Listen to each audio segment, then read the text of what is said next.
ಅರಸೂರು ಊರಲ್ಲೇ ಇದ್ದುಬಿಡ್ತಾರೆ. BSc degree ಮಾಡ್ಕೊಂಬಂದು ಸ್ವಂತ ಉಳುಮೆ ಮಾಡ್ತಾಯಿರ್ತಾರೆ.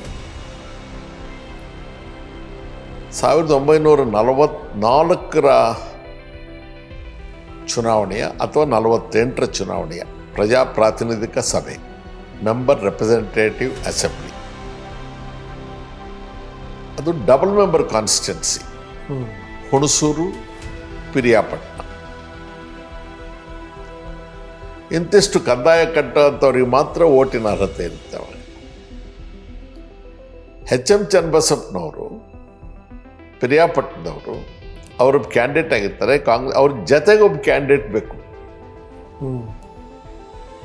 ಸೊ ಅವರು ಅಲ್ಲಿ ಇಲ್ಲಿ ಹುಡುಕಿ ಅರಸೂರ ಹತ್ರಕ್ಕೆ ಬರ್ತಾರೆ. ಆವತ್ತಿಗೆ ಅರಸು ರಾಜಕಾರಣದಲ್ಲಿಲ್ಲ. ಅರಸು ಏನು ಫ್ರೀಡಮ್ ಮೂಮೆಂಟಲ್ಲಿ ಇರಲಿಲ್ಲ. ಅವೆಲ್ಲ ಸುಳ್ಳೆಲ್ಲ ಹೇಳಕ್ಕೆ ಹೋಗ್ಬಾರ್ದು.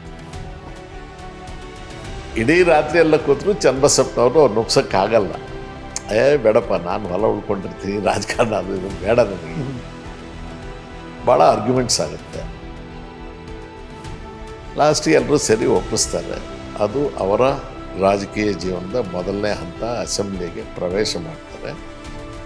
ಅಲ್ಲಿಂದ ಆಚೆಗೆ ಎಂದೂ ಅವರು ರಾಜಕೀಯ ಜೀವನದಲ್ಲಿ 82ನೇ ಇಸ್ವಿ ಜೂನ್ ತಿಂಗಳ 6ನೇ ತಾರೀಕುವರೆಗೂ ಒಂದು ಚುನಾವಣೆಯನ್ನು ಸೋಲಿಲ್ಲ.